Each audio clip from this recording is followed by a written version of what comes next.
विपिन को कंफ्यूज्ड देख प्रकाश ने उसे टेलीपैथी से कहा वो पेंटिंग के प्रोसेस को समझकर पेंटर की मंशा समझने की कोशिश कर रहे हैं। अच्छा, विपिन ने कहा। ये बिल्कुल बैक ट्रैक जैसा था, यानी प्रोसेस को उल्टा समझना, ताकि ये समझ में आ सके कि पेंटर ने क्या सोचकर एक के बाद एक स्टेप लिए। इससे उसका मकसद पता चलेगा और साथ ही सील की लोकेशन भी सामने आ जाएगी। पेंटर ग्रुप का हेड पेंटिंग को समझता रहा, लेकिन कुछ ही देर में माथे पर शिकन लिए वापस मुड़ा और सबसे कहने लगा, पेंटिंग में बिल्कुल कोई कमी नहीं है, सब कुछ फ्लो में है। ऐसा लगता है जैसे पेंटिंग एक ही बारी में बना दी गई हो। अगर पेंटिंग पर सील होता तो फ्लो में कुछ तो रुकावट आती, कहीं तो कलम रोकनी पड़ती, सोचना पड़ता, लेकिन इसके अंदर तो ऐसा कुछ है ही नहीं। पेंटर के नतीजे सुन नकाब वाला आदमी फिर से उदास हो गया। अगर पेंटिंग पर कोई सील नहीं होती तो मैं आप सबको यहाँ बुलाता ही क्यों? मैं इतना खाली लगता हूँ क्या आपको कि टाइम पास करने के लिए सबको बुलाऊं? नकाब वाले आदमी को लगा था कि गोलपारा के टॉप प्रोफेशनल एक्सपर्ट्स मिलकर इस पेंटिंग के राज को तो पता कर ही लेंगे, लेकिन ऐसा लगता था जैसे उसने इन लोगों से कुछ ज्यादा ही आशाएं लगा ली थीं। ये 8वें लेवल की पेंटिंग तो सिलीगुड़ी के बस की बात थी ही नहीं। तभी प्रकाश खड़ा हुआ। मैं देखता हूँ। और कुछ देर में वो भी सिर हिलाते हुए अपनी सीट पर वापस आ गया। उसे ये तो समझ आ रहा था कि इस पेंटिंग में कुछ तो खास था, लेकिन क्या, ये समझ नहीं आ रहा था। और फिर एक एक करके सभी के साथ ऐसा ही हुआ। सभी पेंटिंग को देखने के लिए गए और फिर वापस आ गए। ऐसे ही वक्त बीतता गया और भीड़ में हलचल मचती गई। काफी देर बाद वासुदेव हाथ हिलाते हुए बोले, दोस्त, ऐसे तो हमें कुछ भी नहीं मिलेगा। हमें भले ही वो सील ना मिल रहा हो, लेकिन हम सब मिलकर इसके अंदर कुछ इनपुट तो दे ही सकते हैं, जो शायद तुम्हें सील का राज जानने में मदद कर दे। इसलिए बस ये बता दो कि वो सील है कहाँ। ठीक है, आदमी से उदासी से नकाब वाला आदमी बोला, शायद इस परेशानी का और कोई हल था ही नहीं। ये लोग जब सील ही नहीं ढूंढ पा रहे थे तो उसका राज क्या बताएंगे। और जब लोकेशन बताकर भी कुछ बदलने वाला नहीं था तो उसने लोकेशन बता ही दी और पहाड़ के ऊपर के बादलों की तरफ इशारा कर दिया। सील इन बादलों में छिपी है। मेरा अंदाजा है कि उन बादलों के पीछे एक पेंटिंग छिपी है जिसके अंदर कोई ना कोई राज तो जरूर है, लेकिन मैं ये नहीं समझ पा रहा हूँ कि इन बादलों को हटाऊं कैसे। आदमी ने कहा। बादलों में सभी पेंटिंग की तरफ देखने लगे। पहाड़ों की चोटियों के पीछे कुछ बादल बनाए हुए थे, लेकिन कुछ बादल पहाड़ के बीच वाले हिस्से पर भी बने हुए थे, जो पीछे की चीजों को छिपाए हुए थे। सभी को लगा था कि ये बस पेंटिंग की एक डिटेल होगी, लेकिन ये तो सील निकला। विपिन को भी अब काफी इंटरेस्ट आने लगा था। वो बड़े इंटरेस्ट से इनसाइट एक्टिवेट करके बादलों को देखने लगा, लेकिन उसे तो कुछ भी खास दिखाई नहीं दिया। कुछ देर पेंटिंग को ध्यान से देखने के बाद पेंटर ग्रुप का हेड बोला, तुम्हें कैसे पता कि सील वो बादल ही है? जिस पर सिर हिलाते हुए आदमी बोला, एक टॉर्च ले आओ। रिक्वेस्ट सुन गेट के पास खड़े एक इंस्पेक्टर ने उसे कहीं से टॉर्च लेकर दी। आदमी ने टॉर्च ली और उसे हल्के से पेंटिंग पर रखा। टॉर्च की रोशनी में पहाड़ लाल हो गए और हरियाली राख बन गई। बस बादल वैसे के वैसे रह गए। ये नजारा देखकर पेंटर ग्रुप का हेड हैरान रह गया। सिर्फ बादल रह गए, इसका मतलब बादल पेंटिंग का हिस्सा है ही नहीं। असर से अंदाजा लगाएं तो पेंटिंग की बनावट में और बादलों के बनाए जाने में कम से कम 30 साल का अंतर है, पर यह मेरी नजर में कैसे नहीं आया। आमतौर पर अगर पेंटिंग पूरी होती तो असर पूरी पेंटिंग पर दिखाई देना चाहिए था, लेकिन सिर्फ बादल रह गए, बाकी सब बदल गया। इसका एक ही मतलब था कि बादल असल पेंटिंग का हिस्सा थे ही नहीं, उसे तो किसी ने बाद में बनाया था। वासुदेव बीच में बोल पड़ा, बादल के स्ट्रोक थोड़ा दबाकर बनाए गए होंगे, तभी तो बाकी की पेंटिंग में वो मिल गए हैं। लेकिन क्योंकि एडिशन के बाद भी पेंटिंग पूरी दिखाई दे रही है, इसलिए शायद इन बादलों को भी उसी पेंटर ने बनाया है। भीड़ ने सिर हिलाया। बात तो सही थी, इतने अच्छे से तो सिर्फ असली पेंटर ही बादलों को डाल सकता था, लेकिन बादल ही सील है, पता लगने पर भी हम उन्हें हटा नहीं सकते, उसने आगे कहा। और भीड़ फिर से शांत हो गई। भले ही बादल पेंटिंग में बाद में डाले गए थे, लेकिन उन दोनों को अलग करने का कोई तरीका नहीं था। वो दोनों एक ही जो बन गए थे। भीड़ को हताश देख नकाब वाला आदमी सिर हिलाते हुए बोला, लगता है मैंने सिलीगुड़ी में कुछ ज्यादा ही आशाएं लगा ली थी।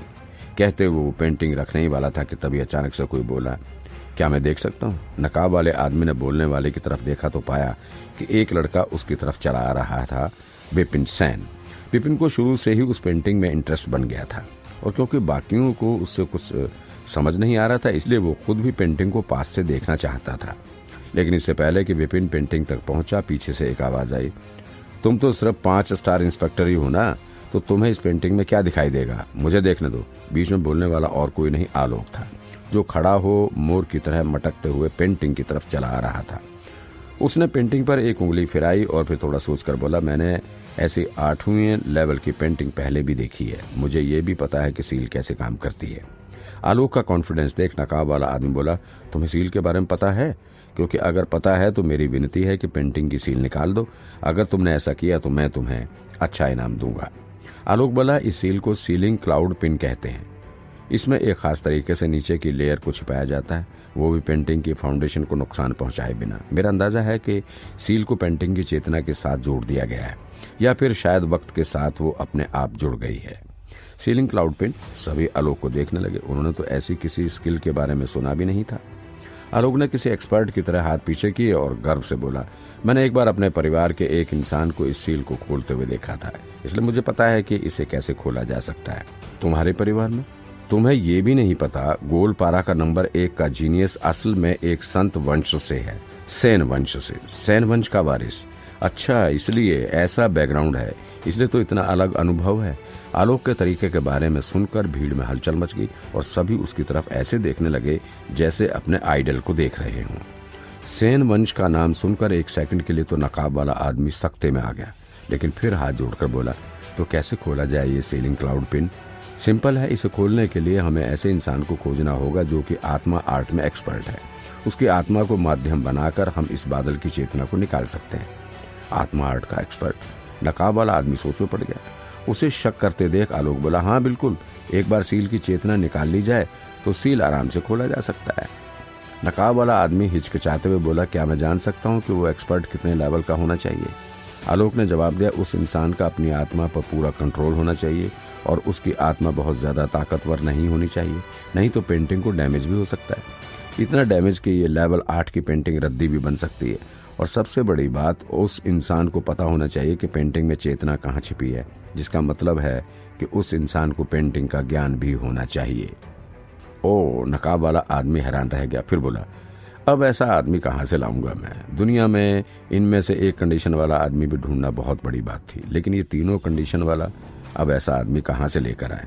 आलोक हंसते हुए बोला, लेकिन ढूंढने की जरूरत ही नहीं है, क्योंकि मैं खुद ही वो इंसान हूँ। तुम? नकाब वाले आदमी की आवाज में पहली बार उत्सुकता सुनाई दी। भीड़ भी सन्न थी। हाँ, आलोक ने कॉन्फिडेंस से कहा। इस वक्त उसे तो ऐसा लग रहा था जैसे वो 7वें आसमान पर उड़ रहा था। वो बता भी नहीं सकता था कि विपिन को सीट लेते देख उसका दिल कितना जल रहा था, और वो देश का सबसे बड़ा जीनियस था और उसे खड़ा होना पड़ रहा था, जबकि बाकी बैठे थे। और अब जब उसे अपनी जगह बनाने का मौका मिला था तो उसे बहुत खुशी हो रही थी। नकाब वाला आदमी बोला, मास्टर आलोक, प्लीज इस सील को हटाने में मेरी मदद कर दीजिए। अब उस आदमी का सारा एटीट्यूड चला गया था, वो एटीट्यूड जो उसने प्रकाश जैसे बड़े एक्सपर्ट के सामने भी बनाकर रखा था। चिंता मत करो, आलोक ने पूरे कॉन्फिडेंस से कहा और पेंटिंग के ठीक सामने पहुंच गया। फिर अपना ब्रश निकाला और पल भर के लिए रुका, फिर अचानक से सिर घुमाकर बोला, मास्टर विपिन, मुझे आपकी थोड़ी मदद चाहिए इंक देने के लिए। विपिन ने अपने साइड में देखा कि आखिर आलोक किससे बात कर रहा था, लेकिन आलोक की आंखें ठीक उसी पर टिकी देख उसने शौक में पूछा, तुम मुझसे बात कर रहे हो? हाँ, मेरा ध्यान सील खोलने पर रहेगा, इसलिए मुझे बाकी के मामले में आपकी मदद चाहिए। आप मना तो नहीं करेंगे ना? आलोक ने हल्की सी मुस्कान के साथ कहा। ठीक है, विपिन ने कहा। असल में ब्रिज में विपिन ने आलोक को हराया था, जिसके बाद वो पब्लिक में अपना सिर उठाने लायक नहीं बचा था, और अभी थोड़ी देर पहले तो उसे सामने वाले को सीनियर अंकल कहकर बुलाना पड़ा। ऐसे में जब उसे मौका मिला था तो वो उसका पूरा इस्तेमाल करने वाला था। वो सबको दिखा देगा कि उसके जैसा जीनियस कभी पीछे नहीं रह सकता और कोई उसे हरा नहीं सकता। इधर विपिन को अच्छे से समझ में आ रहा था कि आलोक क्या करने की कोशिश कर रहा था, लेकिन उसने कोई ध्यान नहीं दिया। इंक देना वैसे भी कोई बहुत बड़ी बात नहीं थी। उसे तो ये देखना था कि पेंटिंग का क्या होता है और क्या सच में आलोक सील खोल पाएगा या नहीं। इसलिए वो आलोक के पास गया, अपनी स्टोरेज रिंग से इंक स्टोन की निकालकर उसे इंक में बदलने लगा। विपिन को बिना शिकायत चुपचाप उसे नौकर का काम करते देख आलोक के मन को शांति मिल रही थी, इतनी शांति कि वो बता नहीं सकता था। खुद को शांत कर उसने ब्रश को इंक में डुबोया और फिर हल्के से पेंटिंग को टेप करने लगा। लेकिन कमाल की बात यह हुई कि इंक पेंटिंग पर लगी ही नहीं, बल्कि वो बीच हवा में ही तैरती रही, बादलों की तरह। Floating painting. आलोक के मूवमेंट्स से उन बादलों के ऊपर एक और परत आने में बस कुछ ही सेकंड लगे एक लेयर बनाकर आलोक ने बादलों को ध्यान से देखा, शायद उनमें चेतना की एनर्जी खोजने के लिए, और फिर एक हाथ फिराकर उसने इंक वापस ट्रे में डाल दी और अपनी आत्मा एनर्जी को पेंटिंग पर फोकस करने लगा।